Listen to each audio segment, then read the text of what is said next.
لا إله إلا الله لا إله إلا الله محمد رسول الله محمد رسول الله نحمده ونصلي على رسوله الكريم اما بعد فاعوذ بالله من الشيطان الرجيم بسم الله الرحمن الرحيم رب اشرح لي صدري ويسر لي امري واحلل عقدة من لساني يفقهوا قولي رب زدني علما اللهم فقهنا في الدين ربی یسر ولا تعسر وتمم بالخیر آمین یا رب العالمین۔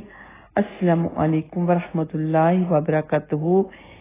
جی میرے پیارے پیارے ننھے منھے بچوں، کیسے ہیں آپ سب؟ اللہ سبحانہ تعالیٰ کو خوش رکھے، کامیابیاں عطا فرمائے۔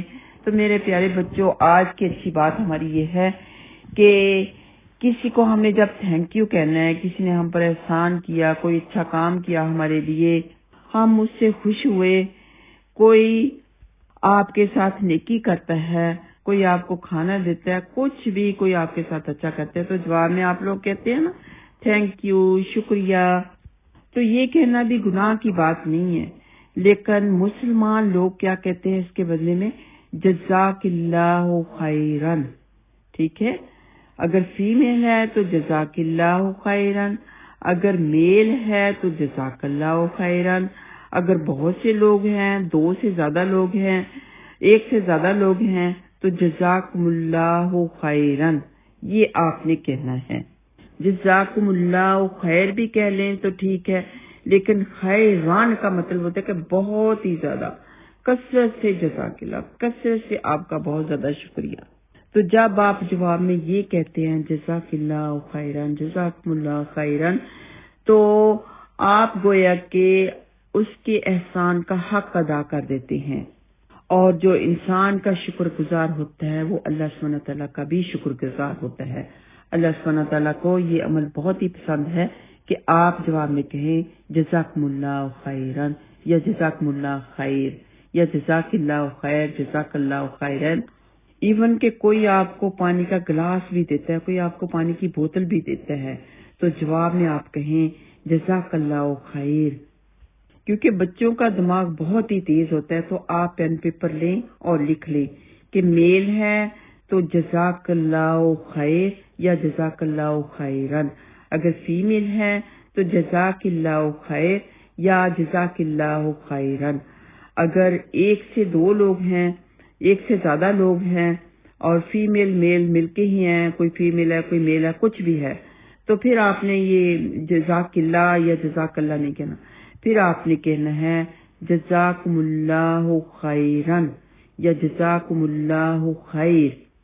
تو آئیے آتے ہیں اپنے 3 سوالات کی طرف۔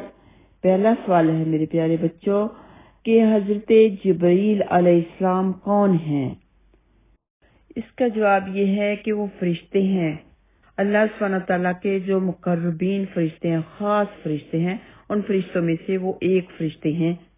وہ اللہ سبحانہ تعالیٰ کا پیغام لے کر اس کے پیغمبروں کے پاس آتے ہیں تاکہ وہ اپنی قوم کو بتائیں، اپنی امت کو بتائیں۔ اور سوال نمبر 2، مسلمان اللہ تعالیٰ کی بندگی کیسے کرتے ہیں، یعنی اللہ سبحانہ تعالیٰ کی عبادت کیسے کرتے ہیں؟ جواب اس کا یہ ہے کہ نماز پڑھتے ہیں، روزے رکھتے ہیں، مال کی زکوٰۃ دیتے ہیں، حج ادا کرتے ہیں، ہر کام میں اللہ سبحانہ تعالیٰ کو یاد رکھتے ہیں، تو یہ سب عبادت ہو جاتی ہے۔ اور سوال نمبر 3 جو کہ آخری سوال ہے، نماز کسے کہتے ہیں؟ جواب اس کا یہ ہے، نماز اللہ سبحانہ تعالیٰ کی عبادت اور بندگی کرنے کا ایک خاص طریقہ ہے جسے ہم نماز کہتے ہیں، یعنی سب دنیاوی کاموں کو چھوڑ کر اپنے اوپر ہر ایک چیز کو حرام کر کے صرف اور صرف نماز کے لیے کھڑے ہو جاتے ہیں۔ جب ہم تکبیر تحریمہ کہتے ہیں، مطلب یہ کہ سارے دنیاوی کاموں کو ترک کیا اور اللہ سبحانہ تعالیٰ کی سامنے رجوع کیا، اللہ سبحانہ تعالیٰ کی ملاقات کے لیے کھڑے ہوتے ہیں، جو کہ اللہ سبحانہ تعالیٰ نے قرآن مجید میں اور حضرت محمد صلی اللہ علیہ وسلم نے حدیثوں میں مسلمانوں کو طریقہ سکھایا ہے کہ ایسے رکوع کرو، ایسے سجدہ کرو، ایسے بیٹھو، ایسے کھڑے ہو جاؤ، ایسے تکبیر تحریمہ پڑھو. یہ نبی پاک صلی اللہ علیہ وسلم نے سارے کا سارا طریقہ ہمیں سکھا دیا اللہ کے حکم سے، اور قرآن پاک میں بھی اس کا طریقہ موجود ہے. اور نماز سے پہلے وضو کیا جاتا ہے، وضو سے پہلے بسم اللہ پڑھی جاتی ہے. بسم اللہ نہیں پڑھی تو وضو نہیں ہوا، وضو نہیں ہوا تو نماز نہیں ہوئی. اور صرف بسم اللہ پڑھنا ہی سنت سے ثابت ہے، بسم اللہ الرحمن الرحیم پڑھنا سنت سے ثابت نہیں ہے.